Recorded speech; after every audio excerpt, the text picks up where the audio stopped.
ada yang ngeband di depan rumah. Jadi depan rumahku tuh suka latihan band di depan gitu. Jam 8 malam itu aku posisi lagi ngobrol-ngobrol sama ibu. Si Kunti itu lewat, bener-bener orang lagi pada ngedrum, terus si Kunti itu lewat sambil ketawa. Itu semua. Terus pas jam 2 atau jam setengah 3 tuh ada yang ngetok-ngetok sambil si gagang pintunya itu dimainin gitu. Digerakin? Iya, digerakin. Terus kan aku penasaran, aku buka jendela. Jadi tuh aku sambil ngintip jendela, aku sambil pegang si gagang itu dan gak ada orang, tapi si gagang itu masih goyang-goyang.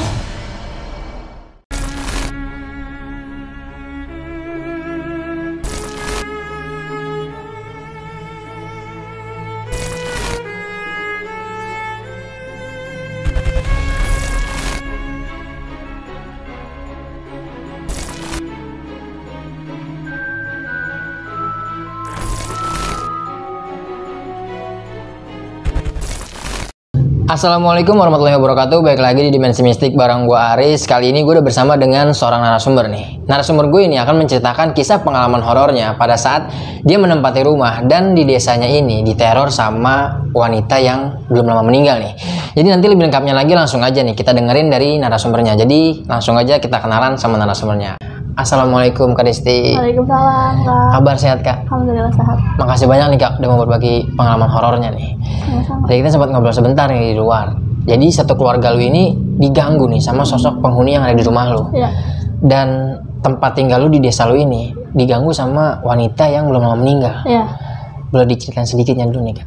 Jadi keluarga gue ini nih, keluarga besar gue ini tiap malam itu bajunya tuh ditarik-tarik.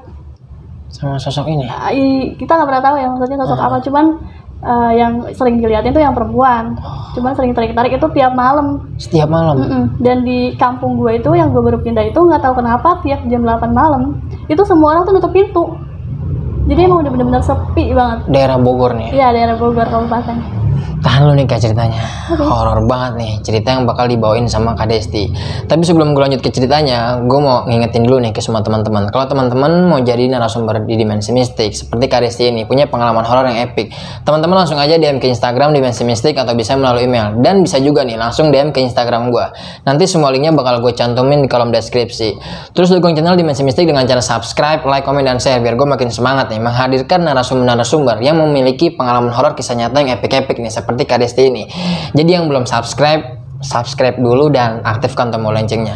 Jadi gue rasa cukup, gue juga udah penasaran nih sama cerita pengalaman horornya Kak Desti. Jadi ya udah, nggak usah banyak berbasa-basi, langsung aja kita petik ceritanya. Bisa langsung dimulai aja nih pengalaman horornya. Oke, jadi waktu itu aku sama ibu sama kakak itu pindah dari kota Bogor ke kabupaten itu Lewiliang. Oh iya.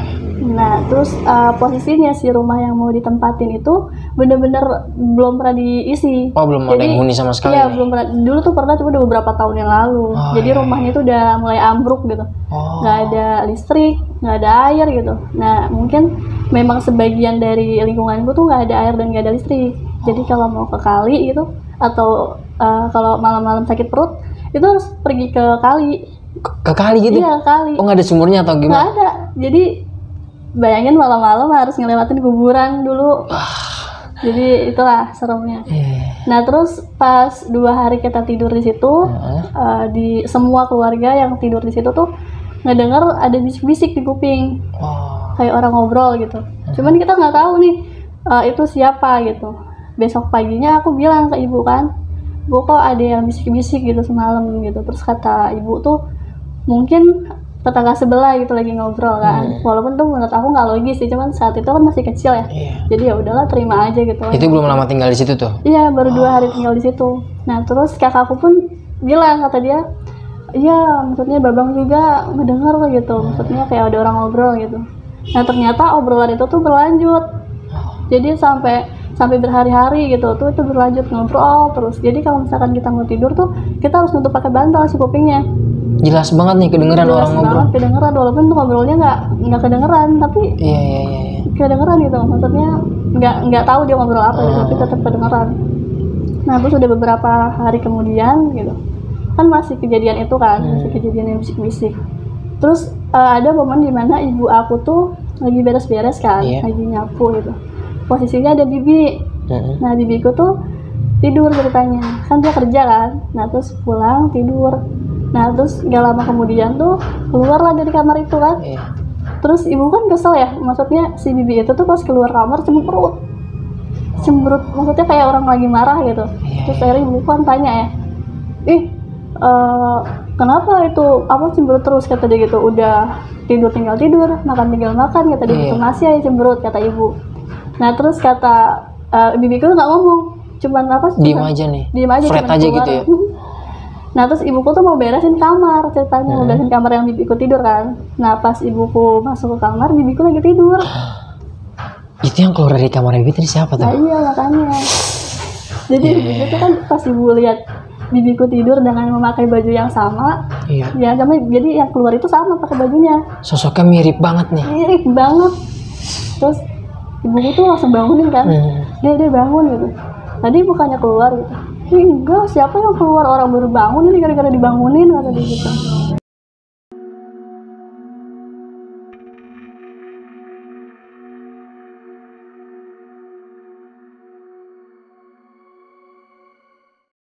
Nah terus udah gitu ibuku tuh nggak ambil pusing kan, langsung kayak yaudah deh mungkin salah lihat gitu, maksudnya kayak yaudah gitu.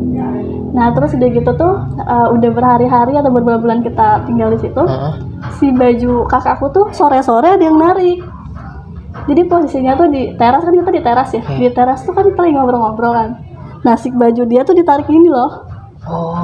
Terus kata ibu tuh gini, kata kakakku gini, ibu baju bapak gak ada yang narik gitu kan. Itu jelas banget kelihatan tuh kak. Jelas banget, aku juga ngeliat. Terus kata ibu tuh, kok gini sih, sama ibu tuh digini tuh sama ibu diginiin lagi. Terus dia narik lagi, terus sama ibu digituin lagi. Terus begitu kata ibu, udah angin kali gitu kan.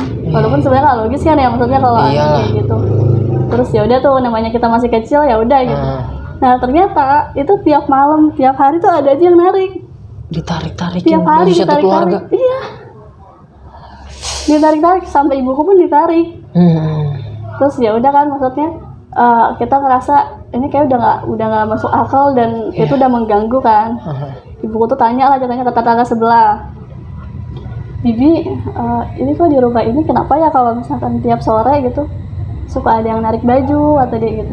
Terus ada yang nyerupain gitu kan, nyerupain Bibi gitu. Terus udah gitu ada yang bisik-bisik gitu. Nah ternyata si tetangga sebelah tuh bilang kalau dulu tuh ada yang mirip bibiku. Jadi ada yang tinggal di situ, dia punya anak. Anaknya tuh mirip bibiku, persis banget kayak bibiku. Oh sama banget nih. Sama banget. Terus udah gitu si anak ini tuh nakal gitu, entah apa ada buat salah. Terus si orang tuanya tuh ngucap, setan yang ada di sini kalau mau anak gue udah ambil aja gitu. Gak lama kemudian si anaknya meninggal. Untuk kejadian terus, ya? Iya.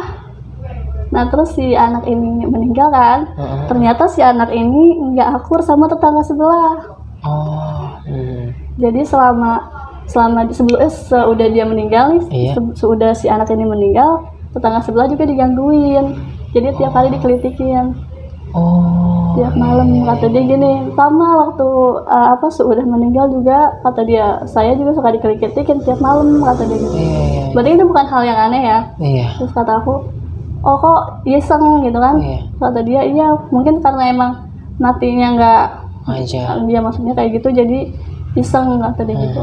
Nah terus udahlah kita udah terbiasa gitu, udah ya udahlah. Setiap gitu. Malam diganggu nih keluarganya Kak Desti. Iya tiap malam, benar-benar tiap malam nggak ada jeda. Jadi ya udahlah gitu. Nah terus nggak lama kan, emang kan aku udah bilang ya jam 8 malam itu udah nggak ada tetangga yang keluar. Jadi benar-benar sepi banget orang gitu. Nah terus nggak lama tuh kan ada suara ciak-ciak ayam kan. Nah terus si ibu itu tuh mau nyapu tapi malam-malam. Ya pas mau nyapu malam-malam tuh ada yang lewat kan. Nah terus ibuku tuh udah langsung nyadar itu bukan manusia gitu, langsung lari lah ditanya ibu ke dalam. Nah terus besokannya akan ada yang ngeband ya, ada yang ngeband di depan rumah. Jadi depan rumahku tuh suka latihan band di depan gitu.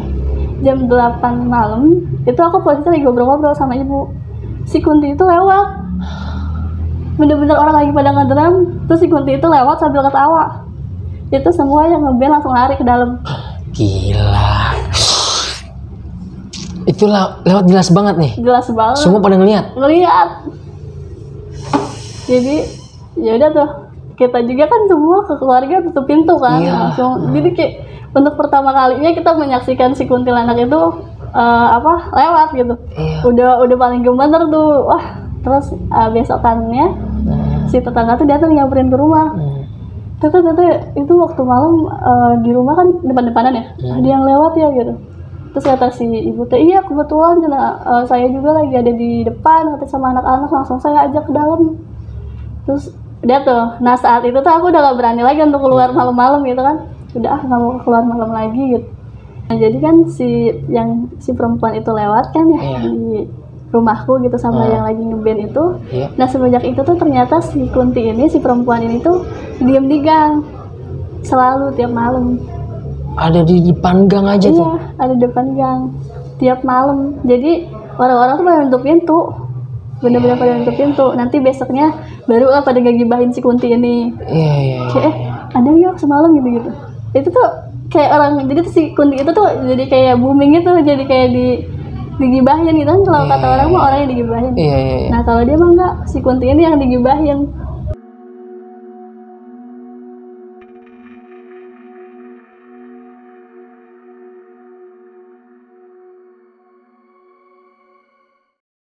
Tiap malam. Ya, karena si Mbak Kunti ini selalu nampakin dirinya nih. Selalu. Dan semua warga nih ngeliat semua nih. Iya, ngeliat. Jadi tuh tiap jam 8 malam tuh nggak ada yang berani untuk keluar kan. Mungkin ada beberapa yang berani gitu, kayak bapak-bapak gitu yang ngeronda gitu. Tapi kalau untuk orang-orang yang kayak ibuku, yang kayak siapa tuh udah nggak berani. Nggak berani sama sekali untuk keluar gitu kalau nggak terpaksa ya. Nah ibuku tuh saat itu lagi hamil 3-4 bulan gitu ya, keguguran malam-malam. Keguguran malam-malam jam 2 malam ke jam 3 malam gitu kan, posisinya nggak ada orang dewasa lagi ya. Jadi cuman ada ibuku doang orang dewasanya. Aku juga waktu itu masih SD, kakakku juga SD gitu. Nah pas keluar darah banyak itu aku bingung mau ngapain kan. Bingung, terus udah gitu mau manggil tetangga juga takut kan udah malam. Cuman nggak lama tuh ada yang ngetok pintu, ada yang ngetok terus ngegaruk si pintu. Terus udah gitu kayak ngegedor-gedor, makin kita diamin tuh makin digedor-gedor kan. Nah terus kata ibu tuh gini, udah jangan jadi tuh ibu juga denger, ya jangan dibuka gitu. Nah udah berapa lama dia hilang tuh langsung buka pintu kan, terus pergi ke tetangga. Terus aku bilang lah, teteh ibu keguguran gitu kan. Terus pergilah akhirnya si teteh ini ke nyamperin ibu. Terus ditanya lah sama ibu sama si teteh, kenapa teteh kok bisa keguguran gitu. Itu kan nggak ngapa-ngapain, nggak jatuh, nggak apa, keguguran aja gitu. Terus tadi kan aku bilang ya ada yang ngegaruk teh gitu kan tadi depan pintu. Terus ada kebiasaan si jurig mah kalau ada yang keguguran teh suka adanya di depan pintu. Jadi suka ngegaruk-garuk gitu. Terus ya udah kan akhirnya kita sharing lah apa aja yang diterima di rumah itu gitu. Terus kata si bibi ini tuh di sini memang suka diteror kata dia gitu kan. Maksudnya kayak si setan itu lewat tuh udah hal yang biasa buat tetangga-tetangga mah. Jadi kadang orang nyapu terus dia lewat tuh udah biasa aja gitu. Enggak yang aneh gitu.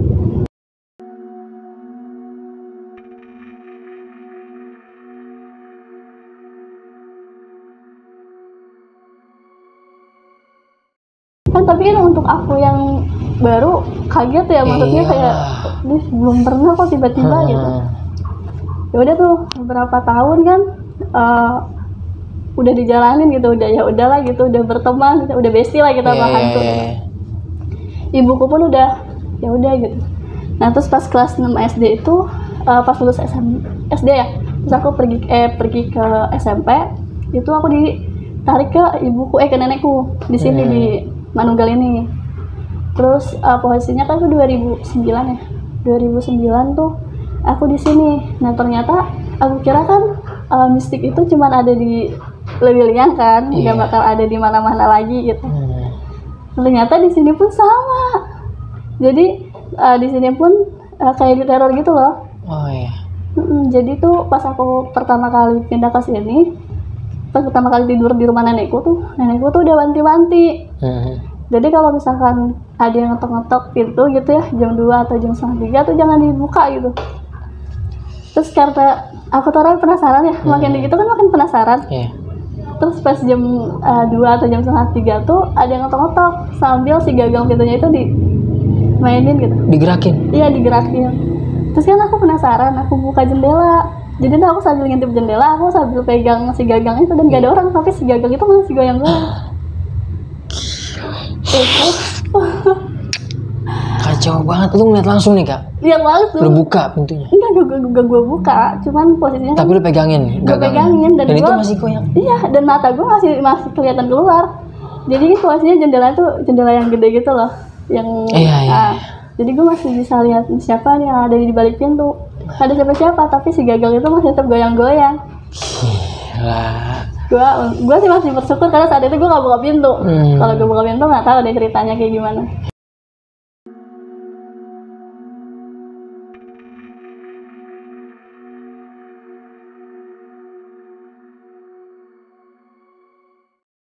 Gue lari kan, gue pergi ke kamar nenek gue bangunin. Lalu gue manggil emak kan, mama di depan gak ada orang tapi ada ketok-ketok gitu kan. Terus kata si nenek tuh, udah salah orang kali, salah dengar gitu. Ya udah kan aku tidur kan di samping nenek gue itu. Nah besok paginya baru aku tanya lagi kan, nah aku kenapa kemarin ada yang ketok-ketok sambil goyang-goyangin gagang pintu gitu. Kan udah dibilangin kalau misalkan ada yang ketok-ketok jam segitu jangan dibuka, jangan disamperin kata dia gitu. Terus tapi kan karena aku penasaran ya, akhirnya udah disamperin tuh. Nah gak lama dari situ 2010 atau 2011 gitu ada kejadian bis guling itu. Di turunan Manunggal ada kejadian bis diguling ya. Posisinya tuh aku lihat gimana kejadiannya, dia turun dari atas tuh turun lagi ke bawah terus ngeguling itu aku ngeliat. Terus kan heboh banget kan sampai masuk berita, terus ada beberapa orang yang meninggal gitu. Nah semenjak kejadian bis guling itu nggak tahu kenapa, mungkin entah itu si setan yang ada dirinya gitu ya, yang si korin itu nggak tahu memang yang emang tinggal di situ gitu. Tiap malam tuh selalu ada yang nangis. Kayak ada yang merintih nangis? Iya ada yang nangis. Jadi itu kan posisinya rumahku tuh tangga kan. Jadi kalau misalkan mau ke jalan raya tuh lewat tangga gitu. Nah jam 2 pagi tuh pas buka hordeng gitu kan ada yang nangis. Terus kita buka hordeng tuh ada perempuan tapi ngebelakangin itu nangis. Nangis tuh, maksudnya aku kira kan cuma aku doang kan yang lihat. Nah, besokannya bibiku yang di depan rumah nenek itu juga ngomong, Dede kemarin lihat nggak, kata dia itu ada yang nangis kata dia gitu di depan gitu. Terus bibi itu mungkin mikirnya itu orang gitu ya, tetangga atau yang orang atas gitu nangis, ada masalah apa gitu. Terus kata aku tuh, oh iya kali gitu ya orang gitu. Dia tuh, tapi itu sering, jadi sering.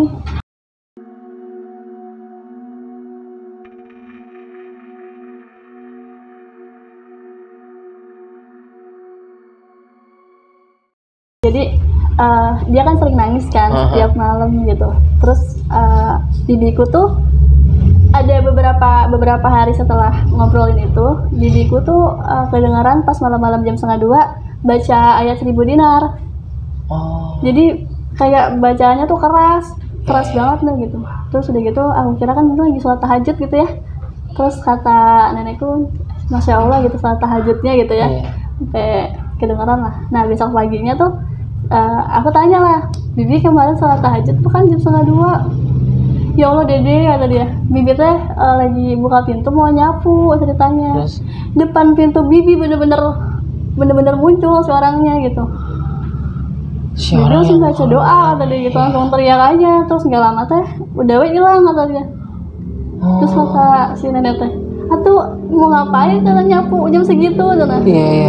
Nah terus semenjak itu si Bibi udah gak mau nyapu jam segitu lagi kan. Nah terus posisinya tuh si cewek ini masih nangis. Pokoknya terkenal lah kalau misalkan di Manunggal itu ada cewek nangis gitu. Nah terus gak lama beberapa bulan setelah kejadian itu, ini tuh sempet geger. Jadi jalan Manunggal sempet geger karena posisinya si pengendara motor itu sering mendengar orang yang minta tolong. Jadi ada orang yang teriak minta tolong gitu kan, karena posisinya kan di atas turunan itu suka ada pemerkosaan apa gitu ya. Nah si pengendara motor itu mikirnya mungkin takutnya ada yang diperkosa atau apa gitu ya, makanya pas ada minta tolong itu langsung rame itu semua rame, jadi sampai tetangga aku pun ikut ke bawah. Nyari lah ceritanya, nyari dari sumber suara itu. Iya, sumber suara itu, dan gak ada orang sama sekali gak ada orang. Dan itu suaranya terus-terusan tuh minta tolong sampai akhirnya warga berkerumun gitu. Iya. Jadi tuh dikiranya kan orang ya, karena semua orang tuh dengar minta tolongnya, semua pengendara tuh dengar. Nah dia tuh.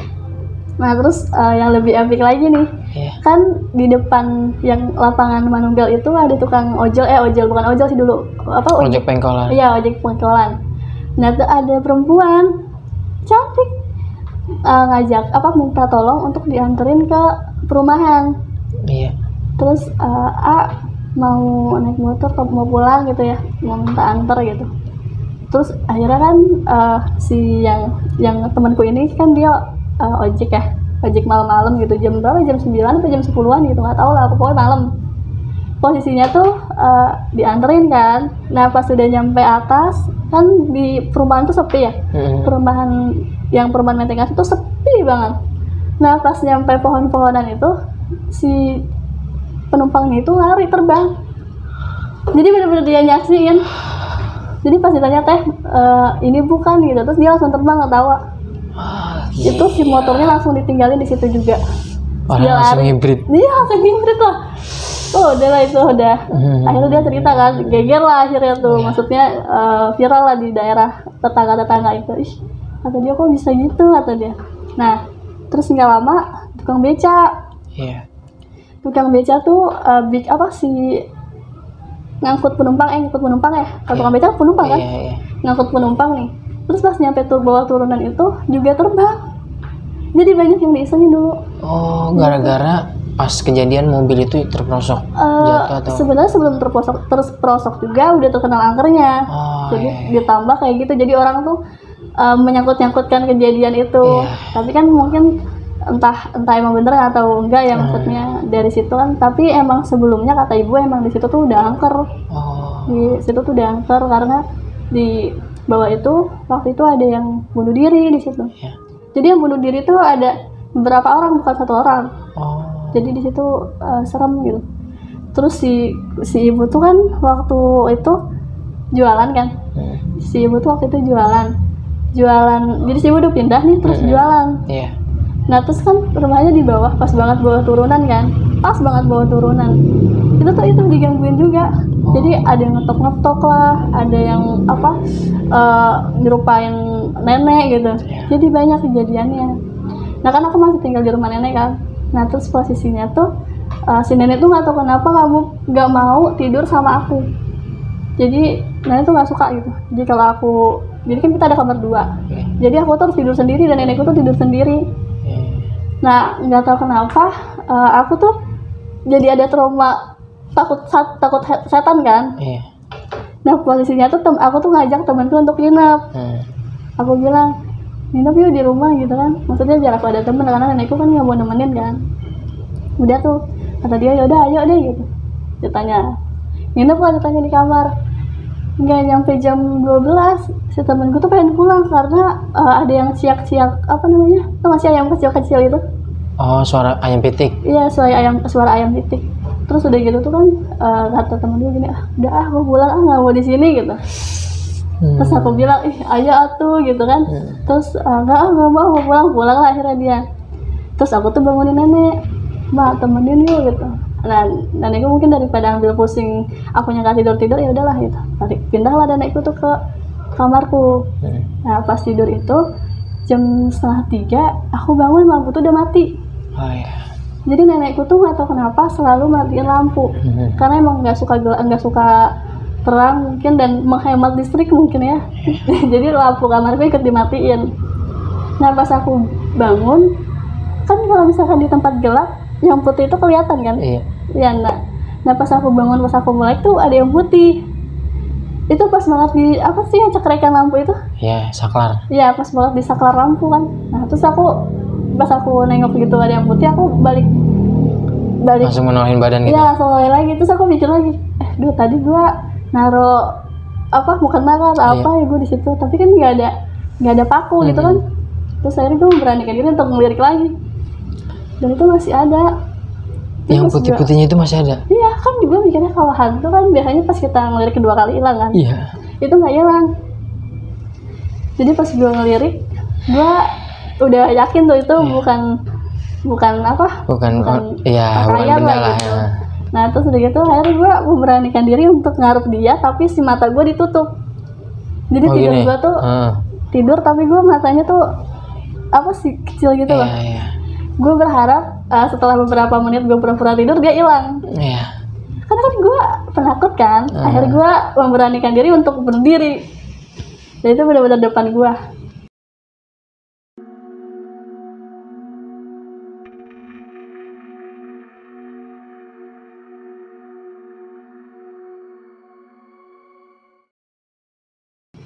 Terus gue bingung, gue tuh udah nyari ide kan, selama gue merem tuh gue nyari ide gimana caranya supaya gue ngelewatin itu. Karena kan dia ada banget di saklar, yang posisinya si saklar itu di samping pintu keluar. Terus akhirnya gue ngambil guling kan, ngambil guling itu kayak orang stres aja, gue pukul-pukulin. Terus gue langsung lari ke kamar nenek gue kan. Jadi gue bilang, mama itu ada kuntilanak gitu-gitu lah akhirnya. Terus kata si nenek tuh, enggak, itu mah halusinasi, kata dia, halusinasi mulu kata dia. Udah tuh semenjak kejadian itu gue udah kayak pasrah aja lah sama hantu gitu, kayak udah amat gitu. Nah terus beberapa hari kemudian, beberapa bulannya si teman gue ini nginep akhirnya teman gue mau nginep gitu, karena kan si teman gue ini udah dekat sama nenek gue kan, masih ada saudara sih, cuman saudara jauh gitu. Nginep lah akhirnya kan, gue tuh berdua doang di kamar. Nggak tahu kenapa selalu tiap jam 2 pagi atau jam setengah 3 pagi si itu tuh muncul. Nah jam setengah 3 atau jam 2 tuh gue bangun, tapi gue posisinya si kepala gue tuh ada di perut. Jadi tuh gue sebelahan sama temen gue tapi ada di perut. Perutnya tuh gede banget. Terus udah gitu tuh si gue tuh bawain temen gue kan, neng ini siapa ya gitu. Terus si Uwa gitu, kan dia megangnya Uwa kan ke nenekku. Oh si Uwa. Terus udah gitu kata si temen gue tuh gini, kok perutnya gede ya gitu. Tapi kita masih gak nyadar, tetap kita tidurin. Kok perutnya gede ya? Ih nggak tahu gitu. Nah udah tidur lagi. Nah pas besokannya barulah nyamperin kan ke nenekku. Kata si temanku tuh, wah kemarin tidur sama kita bukan gitu. Terus kata si nenekku tuh, enggak cuma orang Uwa mau tidur kata dia gitu, maksudnya nggak pernah tidur bareng gitu. Terus kata si Uwa teh, jangankan tidur sama kalian berdua cina, si Desti aja nggak pernah Uwa mau tidur bareng gitu. Kita kan pernah lihat ya. Yang lu tidurin siapa? Iya makanya, mana perutnya gede banget kan. Terus ya udah kata temanku, udahlah mungkin bantal gitu, tapi kan beda ya kulit perut sama bantal kan beda. Sudah tuh, nah semenjak itu temanku udah nggak pernah mau nginep. Kapok, bener-bener nggak mau nginep. Nah terus nggak tahu kenapa ya si setannya tuh waktu zamannya aku kecil tuh kayak nggak tahu malu gitu. Keluar siang pun ya udah gitu, keluar siang aja gitu. Oh dia nampakin siang-siang juga nih. Terus kan aku tuh sebelahan kan sama temanku rumahnya. Nah terus dulu kan memang nggak ada WC, jadi harus ada kali gitu. Nah aku tuh datang tanya ke rumahnya, neng gitu. Ada yang jawab, iya sini ke atas aja gitu. Pergilah aku ke atas kan, tapi nggak ada orang. Tapi aku tetap ada di atas, karena aku mikirnya mungkin dia ada di bawah atau lagi di warung gitu. Diam aja aku tungguin, lama banget aku tungguin. Terus nggak lama datanglah dia sambil bawa cucian kan. Ih, Des di sini gitu. Ih, dari tadi kayak bukannya yang suruh masuk. Ih, enggak, orang nggak ada di rumah, nggak ada siapa-siapa di rumah itu. Jadi benar-benar sendirian di situ kan. Asli kata dia, kok bisa di sini gitu. Iya tadi pas manggil tuh disuruh ke atas aja gitu. Saya kata dia gini, ih nanti lagi kalau mau ke atas pastiin dulu ada aku, soalnya di sini mah ada kuntilanak kata dia gitu. Dia kan, ya udahlah gitu. Nah terus udah gitu kan waktu posisinya si ibunya ini nih, ibunya temenku itu dulunya si penari Jaipong kan. Iya.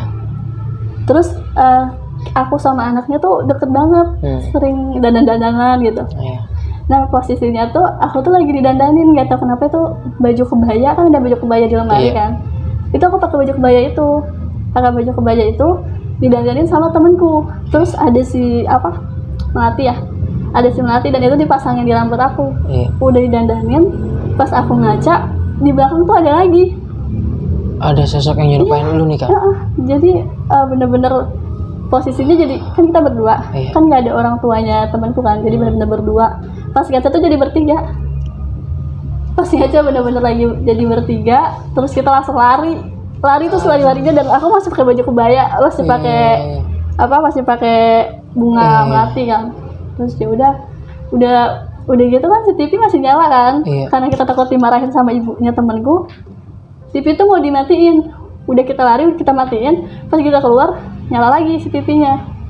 TV-nya nyala sendiri lagi? Iya, TV-nya nyala sendiri lagi. Udah kita nggak berani kan, kita gemeter aja di depan rumah orang, sampai akhirnya si ibunya temanku itu datang. Kenapa sih Dede? Nana pakai baju kebaya, kata dia gitu.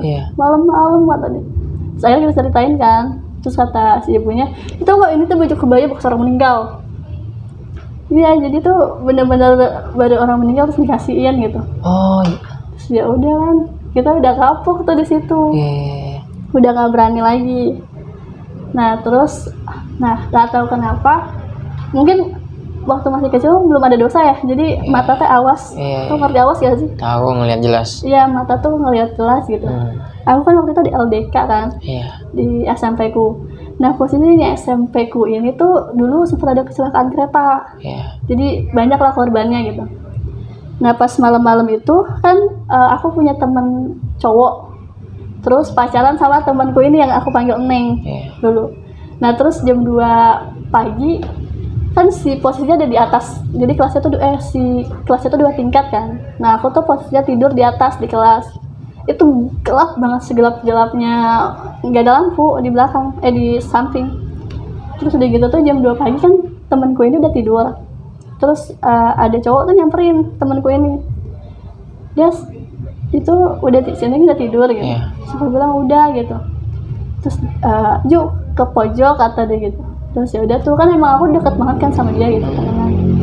Nah pas sudah ke pojok gitu ngobrol-ngobrol lah.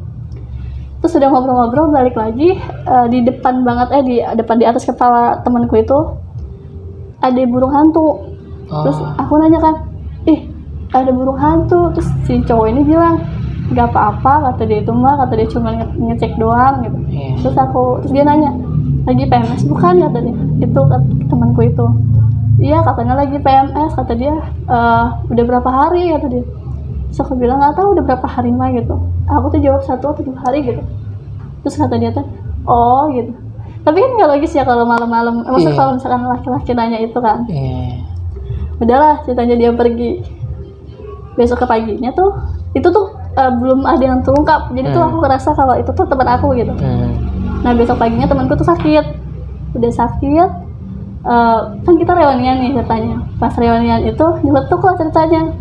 Iya, dia juga waktu malam-malam datang ke perempuan gitu kan, ke aku, terus cerita-cerita, nanya-nanya tentang PMS tuh dia kaget. Terus dia bilang, demi Allah, kata dia, gue nggak pernah, kata dia, gue tuh nggak ikut LDK saat itu, kata dia. Gue nggak ikut, kata dia, demi Allah gue nggak ikut, kata dia. Terus kan aku yang lu ngeliat sosoknya langsung kan? Iya, udah bener mukanya tuh dia. Udah, terus aku diam aja kan. Nah temanku itu si Neng itu tuh nanya, emang kenapa? Akhirnya kan aku ceritain kan. Terus kata dia, kenapa gak dibangunin gitu. Nah ternyata saat itu tuh banyak teman-temanku tuh yang dipindahin tidurnya. Jadi dipindahin ke kelas yang lain gitu. Terus ditarik kakinya, digusur gitu. Udah banyak banget. Terus aku baru tau kayak Jadi sosok wanita ini yang sering ganggu di rumah lu ini yang tadi lu bilang dia bandel, terus ibunya sempat ngucap. Iya. Tadinya dia tinggal di situ nih, yang rumah lu tempatin Kak? Atau gimana? Itu tuh beda orang kayaknya ya. Karena kalau misalkan yang di rumah gua ini nggak menyerupai si kuntilanak. Jadi kayak menyerupai orang pada umumnya aja gitu, kayak bibi gua. Terus tapi setelah itu udah nggak pernah nampakin. Oh, Cuman dia iseng iseng mainin benda gitu ya, gitu. gerak-gerakin benda ya. Gitu. Tapi kayaknya beda ya. Jadi kalau si yang di rumah gue itu bentukannya emang kayak gitu. Maksudnya kayak gemuk gitu. Oh, yang nyerupain keluarga lu nih. Iya. Oh, gue pikir sosok wanita yang meninggal disumpahin nama ibunya ini yang diambil jurik atau dedemit lah gitu kan. Enggak kayaknya. Tapi Allah alam gitu, nggak ada yang tahu. Dan yang mengganggu warga sekitar yang neror itu baru tuh sosok wanita itu tuh. Iya, sosok perempuan ini sama pocong. Oh, ada pocong juga. Jadi ingat pocong di Manunggal. Iya. Ya, jadi kan si pocong ini juga sering lewat, maksudnya sering lewat. Tapi yang gue tahu kan pocong itu loncat ya. Iya. Tapi yang gue lihat pocong tuh nggak loncat. Kayak gimana tuh? Jadi kayak jalannya tuh bukan jalan kayak orang kita jalan ya. Jalan tuh kayak lambat gitu. Iya, kayak gimana sih, kayak kereta jalan aja, nggak ada langkah kaki, nggak ada apa gitu. Itu. Nah, aduh, benar-benar ekstrim sih gangguan yang lu alamin sama keluarga lu di rumah lu itu nih. Rumah ya, bisa dibilang berhantu lah itu rumah ya. Dan gue mau tarik kesimpulan nih Kak. Jadi sosok yang mengganggu keluarga lu ini sebenarnya sosok wanita yang disumpahin sama ibunya itu waktu kalau mau diambil jurik atau gimana sih Kak? Iya, kayaknya itu. Kalau yang ganggu keluarga gue ya? Iya. Ya itu, orang yang sama gitu. Oh, sosok wanita itu nih. Sampai ditarik-tarik dan menyerupain nih. Iya. Gila. Udah ada yang bisik-bisik gitu, ngobrol di kuping. Iya, itu nih ya. Yang maksudnya itu hampir tiap malam nih. Tiap malam. Bener-bener itu tiap kayak malam. Suara obrolan orang aja nih. Iya, orang ngobrol. Cuma kayak lo tau gak sih kayak bisik-bisik di kuping kita? Iya. Tapi nggak tahu dia ngomongin apa. Cuma kayak nggak jelas lah gitu. Dan satu keluarga lu itu semua dengar nih. Iya. Gila. Jadi kalau kita dan kakak aku, adik aku gitu, kalau tidurnya duluan ibu, iya, semua nutupin kuping tuh pakai bantal, bener-bener pakai bantal. Maksudnya nggak ada yang berani untuk lepas bantal gitu tidur. Iya. Kayak orang normal tidur pada umumnya tuh enggak. Itu dari jam berapa sih kejadian kalau boleh tahu? Dari kita tidur. Iya, masih sore lah, jam 9 atau gimana? Iya, jam 9, jam 10. Itu tuh berlanjut loh sampai kita, maksudnya sebelum kita tidur nyenyak ya. Iya. Kalau kita nggak tidur itu obrolan itu masih ada. Jadi ya udah gitu, udah terbiasa, ya udah gimana lagi kan. Jadi itu kamu juga benar-benar sepi banget nih. Sepi banget. Gila. Dan sosok wanita ini yang tadi neror nih warga, itu bener-bener warga nih ketika dia melintas nih ngeliat semua nih. Ngeliat semua. Maksudnya yang si kuntilanak itu lewat yang lagi ngeband, kan anak band itu ngeliat. Jadi dia ketawa sambil lewat. Kayak kurang sopan, tapi sebenarnya sopan sih ya. Dia kan ngasih tahu dulu nih dengan ketawa dia lewat. Cuman kan kita kaget. Dan akhirnya semua warga pada lari ketakutan nih. Lari ke dalam. Untungnya ada kita tuh nongkrongnya di depan rumah. Jadi bisa langsung lari ke belakang, dan yang takut tuh banyak orang. Jadi kita nggak sendirian. Gila banget sih sampai sosok itu maksudnya neror warga sekitar nih gitu kan, dan dia sampai diem di tempat atau di dalam gang kan gitu. Iya. Gila. Ekstrim banget nih pengalamannya Kak Desti yang diceritain kali ini nih. Jadi makasih banyak nih Kak. Sama-sama. Udah mau berbagi ceritanya nih. Sukses terus buat Kak Desti, buat karirnya. Kakak juga semoga sukses ya. Amin. Jadi sekian nih kisah pengalaman horor nyata yang dialamin sama Kak Desti dan keluarganya pada saat menempati nih rumah yang bisa dibilang rumah angker lah, dan sama sosok wanita yang neror warga sekitar nih. Jadi gue rasa cukup nih, dan gue mau ngingetin lagi nih buat semua teman-teman yang punya pengalaman horor kisah nyata seperti Kak Desti ini dan mau jadi narasumber di Dimensi Mistik. Teman-teman langsung aja DM ke Instagram Dimensi Mistik atau bisa melalui email. Bisa juga nih langsung DM ke Instagram gue, nanti semua linknya bakal gue cantumin di kolom deskripsi. Terus dukung channel Dimensi Mistik dengan cara subscribe, like, komen, dan share biar gue makin semangat nih menghadirkan narasumber-narasumber yang punya pengalaman horor kisah nyata yang epic-epic nih seperti Kak Desti ini. Jadi gue rasa cukup, gue pamit undur diri nih. Gue Aris Dimensi Mistik dan Kak Desti pamit. Ciao.